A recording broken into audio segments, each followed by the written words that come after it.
Bienvenue sur ma chaîne. Aujourd'hui, on fait enfin un book haul. Ça va faire 2 mois, je pense qu'on a fait le dernier. Et je suis très fière de moi parce que en 2 mois, je n'ai acheté que 10 livres, ce qui est une grande amélioration pour moi. Et en plus, j'en ai lu la majorité. Donc, allons-y. Donc, pour commencer, on va débuter avec le 9, hein, comme d'habitude. Ça fait tellement longtemps qu'on en a fait un. Là, c'était un cadeau de Noël. J'ai reçu Tous les hommes du roi de Robert Penn Warren aux éditions Monsieur Toussaint Louverture dont je vous avais parlé. D'ailleurs, c'est dans la même collection que Personne ne gagne. Et ça devient fatigant. Je vais l'enlever peut-être, mais non, parce que c'est mon signet. Donc, c'est un peu dans le même esprit classique américain, peu connu des francophones. Et donc voilà, ce que je sais c'est que ça se passe dans États-Unis du Sud. Je sais plus trop c'est à quelle époque en fait. C'est un truc politique. L'écriture a l'air bien cool. Je l'ai commencé et c'est pas pire pantoute. J'ai très hâte de le lire parce que voilà, il est très très prometteur. Ensuite, un autre cadeau que j'ai reçu cet hiver. Il s'agit de Dans mes yeux à moi de José Lito Michaud, qui est je crois québécois et qui a inspiré une série. Voilà, c'est une biographie du gars. Donc c'est une autobiographie, mais il va surtout parler de son enfance, qu'il était orphelin ou quelque chose de même, puis qu'il a passé de famille d'accueil en famille d'accueil toute son enfance. Fait que ça a l'air assez triste quand même comme histoire. Honnêtement, je sais vraiment pas si je vais aimer ou pas. C'était un cadeau de quelqu'un qui me connaissait pas beaucoup dans un échange de livres, fait que ça va être le hasard, mais en même temps, si j'aime ça, ça va me faire découvrir un truc vers lequel je ne me serais pas tournée par moi-même. Après, je suis allée m'acheter des livres, en fait, pour ma fête. J'ai décidé de m'offrir des petits livres, je m'en suis offert 2. L'un d'eux, c'est Le jour d'avant de Serge Chalandon.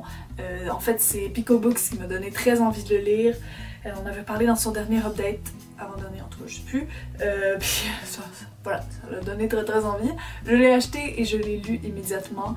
Et je vais peut-être vous en parler bientôt, je sais pas trop, ça va dépendre de plein de petits facteurs. Mais c'était excellent, si jamais ça vous tente, allez-y. Donc il faudrait quand même que je fasse le résumé. Tu sais, quand ça fait longtemps là, que j'ai fait un book haul, là, puis que ça paraît, puis que je dis n'importe quoi, puis que j'oublie de faire le résumé. Donc là-dedans, ça va parler de l'histoire de, je crois qu'il s'appelle Michel. Honnêtement, son nom m'est sorti de la tête. Quand il était plus petit, son frère, il travaillait dans une mine, en fait, en France.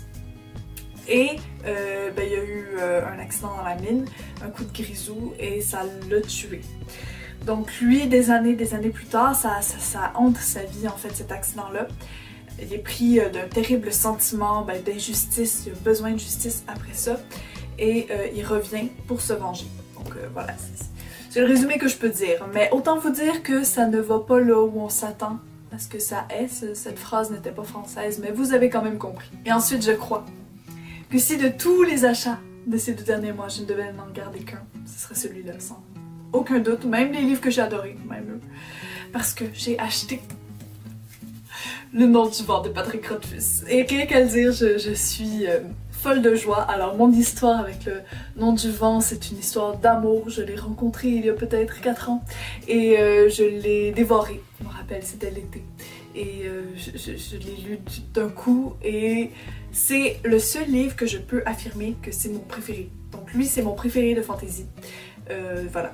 Dans tous les autres genres de livres, je ne pourrais pas vous dire c'est lequel mon préféré, mais lui, il n'y a aucun doute possible, c'est mon numéro 1 de tous les livres de fantasy. C'est juste excellent.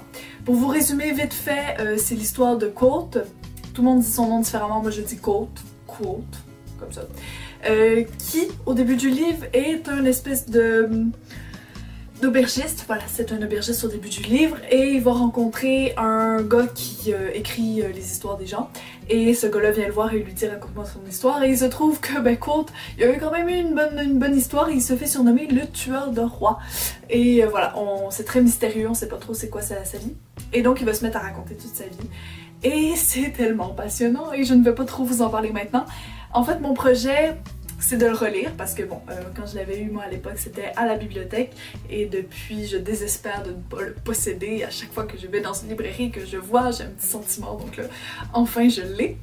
Donc mon but c'est de le relire probablement cet hiver, en tout cas je sais pas, rien qu'à en parler, je suis toute heureuse donc je pense que je vais bientôt le relire et je vais vous en parler quand je l'aurai relu parce qu'en fait ça fait tellement longtemps que j'ai oublié plein d'éléments de l'intrigue et je crois d'ailleurs que c'est le rêve de tous les lecteurs de pouvoir oublier son livre préféré pour le relire. Ben là j'ai oublié plein d'affaires, je me rappelle des éléments principaux, mais j'ai tellement oublié de détails que ça va être une redécouverte et ça c'est juste le paradis. Oh mon dieu, hey, quand on a 10 livres, ça passe vite. J'ai déjà fait la moitié. Bon. Maintenant les livres usagés, on parle d'un livre dont je vous ai déjà parlé récemment en chronique, je crois que c'est le seul livre dont je vous ai déjà parlé, effectivement. Et ben, c'était ma dernière vidéo, donc voilà. Les 4 filles du Dr March, donc, que j'ai acheté. Dans cette petite édition, c'est quand même tough de trouver une version intégrale du tome 1. Je sais pas pourquoi ça a été tough, mais ce fut tough. Ben là je l'ai trouvé, je l'ai lu et comme j'ai beaucoup aimé, j'ai acheté ceci que j'avais croisé plusieurs fois dans une de mes librairies usagées et à chaque fois je me disais ah ça pourrait être intéressant, mais comme je savais pas trop à quoi m'attendre, acheter directement une intégrale en anglais, ouais, j'avais une petite hésitation. Là, après avoir lu le tome 1, je n'ai pas hésité. Je crois qu'il y a les 4 tomes, mais honnêtement je suis pas assez sûre, mais d'après moi, il y a tous les tomes. Et voilà! Et il y a des images en plus dedans, et les images. Moi et les images. Et puis c'est ça, j'aime beaucoup trop les 4 filles du Dr March, donc je veux continuer mon aventure avec elles, et ben, ça va me faire lire en anglais en plus. Comme ça s'adresse aux enfants, je pense que le vocabulaire va pas être trop complexe, donc ça va être ça. On continue avec les livres usagés, et plus précisément avec une influence de Lemon June, parce que bon, il faut toujours au moins une influence de Lemon June dans mes book hauls. Il s'agit de Jeux de l'Obscur que j'ai trouvé, mais par miracle. Je cherche depuis que je commence à ratisser les librairies usagées, et là, enfin, je l'ai trouvé. Il est dans une édition, ma foi, plutôt dégueu. Mais c'est tellement rare de le trouver que je n'ai pas vraiment hésité. Et je l'ai commencé. D'ailleurs, j'ai lu les 100 premières pages. Parce que oui, moi je peux faire ça, lire les 100 premières pages et me dire ce n'est pas le moment après avoir lu 100 pages. C'est tout à fait mon genre et donc je continuerai éventuellement. Honnêtement, je suis pas sûre que Thomas Hardy soit fait pour moi. On dirait que son écriture me bloque. Donc je vais avancer. Je vais me rendre au moins à la moitié pour me faire une vraie idée. Et puis on verra. Un autre livre dont je vous ai déjà parlé, donc oui, hein, j'ai lu la plupart des livres dont je vous parle, je suis plutôt fière de moi. Il s'agit de Ce sont amis que vent emporte d'Yves Navarre. Je vous ai fait une vidéo dessus qui dure à peu près 2 minutes, fait que allez la voir si vous ne savez pas de quoi je vous parle. Et c'est... ok, c'est l'histoire, j'y repense encore avec beaucoup d'émotion, ça m'a assez bouleversée comme livre. Je l'ai pris, en fait, je sais pas, j'ai senti quelque chose avec ce livre-là. J'ai lu les premières pages à la librairie et je me suis dit ça va me briser le cœur mais je veux le lire quand même.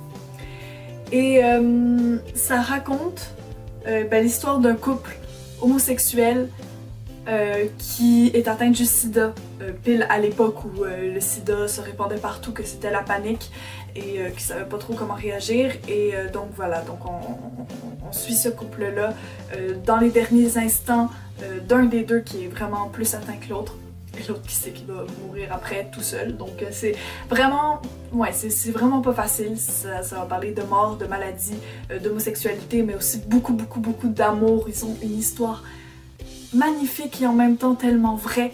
Moi, c'est un des trucs qui m'a le plus marqué là-dedans. C'est la vérité qui se dégage de tout ça. Ça m'a bouleversée. Et l'écriture, mais j'ai rarement vu une écriture aussi magnifique. C'est le genre d'écriture que j'aimerais avoir en fait. Très poétique et en même temps qui dit tellement ce qu'elle a à dire. Je pense que je vais vous lire un extrait. Je suis obligée parce que j'ai pas pu le faire dans ma vidéo parce que dans ces vidéos-là, je me sens pas trop d'insérer des extraits, on dirait que ça sonne bizarre. Là, je vais vous en lire un. Bon. Ce que je retiens de plus beau de nous deux est ordinaire. Les disgrâces, les défauts, les manquements, les menues intolérances, tout ce qui, autant que le remarquable, l'épatant, le splendide nous a unis. Cette phrase,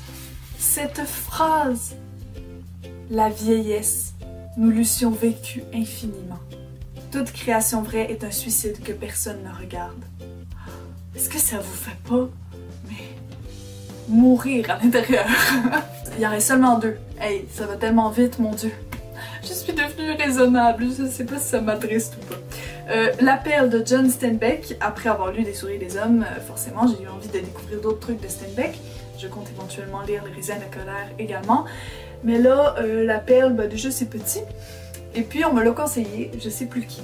Et ça m'a donné envie et donc je l'ai pris. Dernier livre, encore une influence de un peu plein de monde, je sais plus exactement. Et il s'agit de Kushiel de Jacqueline Carey. Et je n'en sais pas grand chose honnêtement, je pense que j'aurais jamais été tentée par ce livre si je n'avais pas entendu plein de monde en chanter les louanges. C'est une saga fantasy et éventuellement je vais me replonger dans la fantasy parce que ça fait très longtemps que j'en ai pas lu.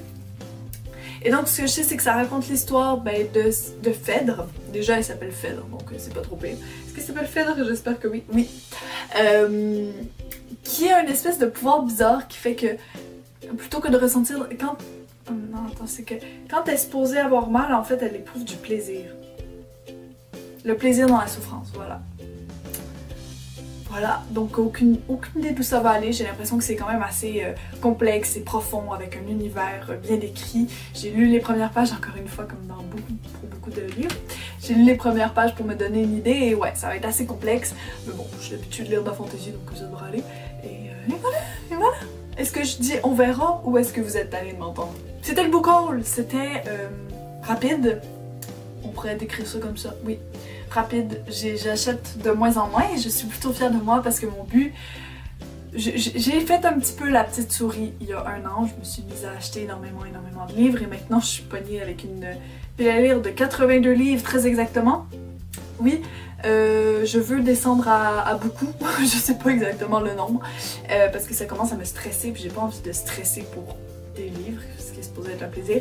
Et aussi parce que je découvre que souvent, par exemple là, sur 10 livres, j'en ai lu peut-être, bon pas le 3/4, mais j'en ai lu une bonne partie.